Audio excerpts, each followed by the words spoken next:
Umaninji, Naju Budgery, Netal Maktar Paul Payton, Naju Tunganai, Wurundjeri Work.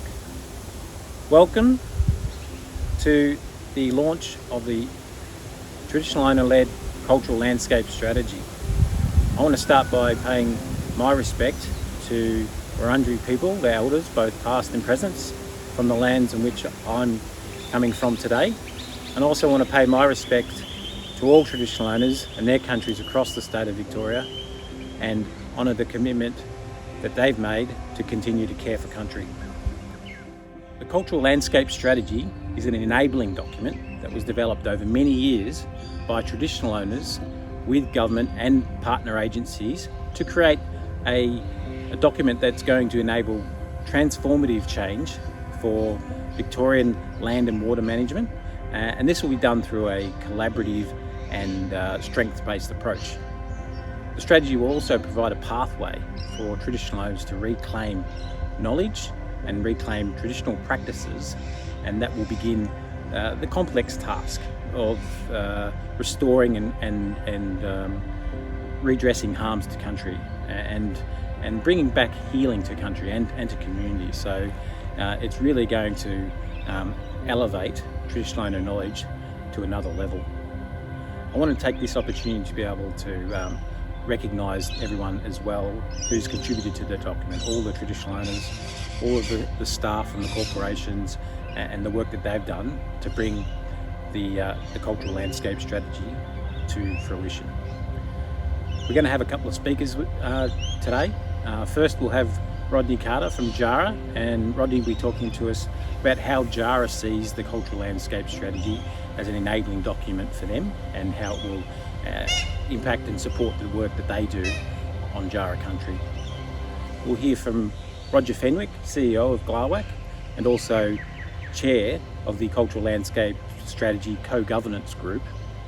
And Roger will be talking about the process and what that means going forward in the relationship between traditional owners and government in how we look to manage country now and into the future.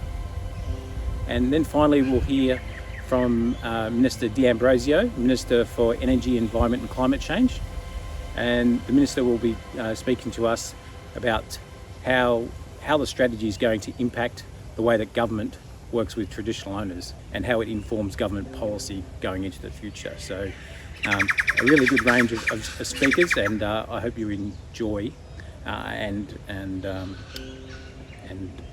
have a listen to our speakers and hear about the impacts that this strategy is going to have from across many perspectives.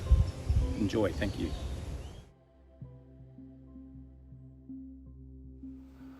JARA, Dja Dja Wurrung people, have lived on our traditional lands, Jandak, and cared for our country over many thousands of years.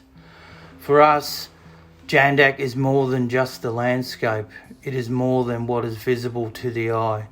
It is a living entity which holds the stories of creation and histories that cannot be erased. Our dreaming stories of Jandak explain the creation of our lands and how the Dja Dja Wurrung people evolved.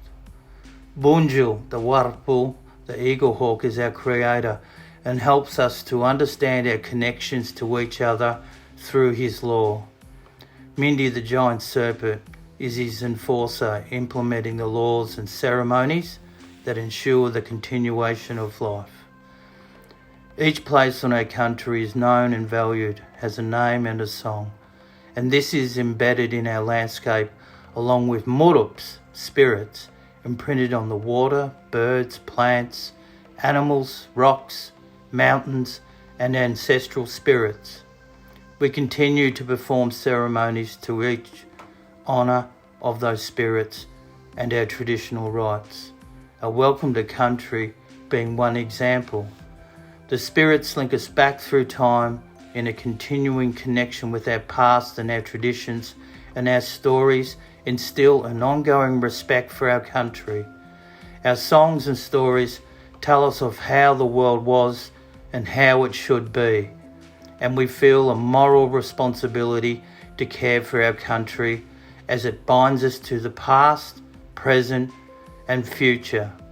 Our ancestors looked after this country and we are duty bound to look after it for the next generation. The Cultural Landscape Strategy, its framework and its principle provides us now this new modern framework to go forward together that traditional owners can lead once again, caring for country as our ancestors did. Benjen Wumijika, Benjanano Jandak, Larik Jajawurung, Kundicha, Munjaniak Mang, Yara Murapuk, DELWP Murapuk. Thank you. Hi, my name's Roger Fenwick. I'm the CEO of the Gunai-Kurnai Land and Waters Aboriginal Corporation, and I'm also the chair of the co-governance group that helped pull together the cultural landscape strategy that's being launched today. I pay my respects to elders both past, present and emerging, and those who've participated in the development of this strategy, and also for those traditional owners across the state who might not have been directly involved in this strategy. Their country, their work is captured in the words of this document.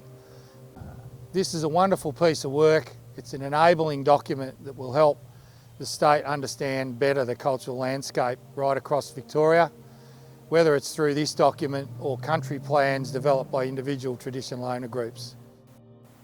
Thank the team again for all their work in getting us to this stage, and it's important that the state continues to work to respect and recognise all traditional owners with their unique views of their country and their cultural landscape. Hello everyone. Thank you, Paul Payton, for your introduction to this event. Thank you also everyone who has spoken about the significance of this milestone, which I think we all agree is a profound piece of work. It's great to be here virtually for this important event. It's a shame we weren't able to do this event on country, but I'm so glad we're able to launch this important strategy online. I would like to begin by acknowledging that I'm on the land of the Wurundjeri people of the Kulin Nation. I want to pay my respects to elders, both past, present and emerging, and the elders from other communities who may be listening in today. Today, I'm here to officially support the launch of the Victorian Traditional Owner Cultural Landscapes Strategy. This important piece of work has been led and written by Victorian Traditional Owners, with support of our government and land management agencies. For decades, Aboriginal Victorians have fought for self-determination and their right to make decisions on matters that affect their lives and communities. Our government is committed to self-determination, and one way we are doing this is through enabling connection to country for traditional owners. This is why strategies like the Cultural Landscapes Strategy are so important, not just in what they say, but how they are created, led by traditional owners in traditional owners' voices. The Cultural Landscapes Strategy provides a strong vision and an overarching strategic framework for traditional owners to lead the management of country in line with cultural values.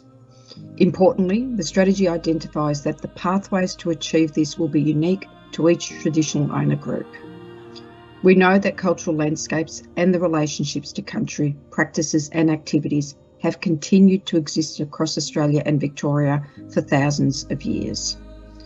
European colonisation has significantly impacted on traditional owner rights and obligations to care for country. This strategy seeks to address that impact directly. The framework seeks to restore the knowledge system and reconnect traditional owners to country and cultural land management practice. Breaking down barriers, this framework will empower self-determination by returning important decision-making to traditional owners. With this strategy, we can work better together to bridge the gap between land management practices and cultural landscapes management. The Victorian Government provided $350,000 to enable the development of this strategy, as well as providing direct support to fund roles in traditional owner corporations to work on this strategy. The 2021-22 budget included $11 million over 4 years for traditional owner corporations to enable continued participation in forest and land management related work. This includes leading the implementation of the Cultural Landscapes Strategy. I'd like to thank the Traditional Owner Co-Governance Group that has led and authored this work, and the Federation of Victorian Traditional Owner Corporations and the land agencies supporting the development of this strategy.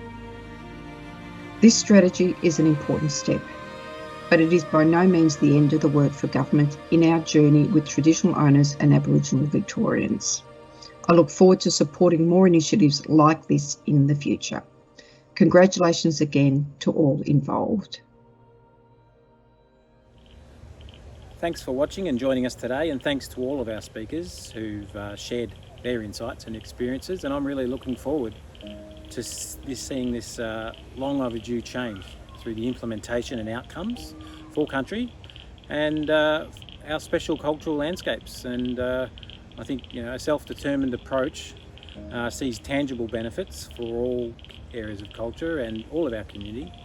Aboriginal knowledge is important, I think, for all Victorians, and I see a future where the reintroduction and application of our knowledge brings benefits to all members of our community. So thanks once again, and enjoy the rest of your afternoon. Kanitba and Yarrabi.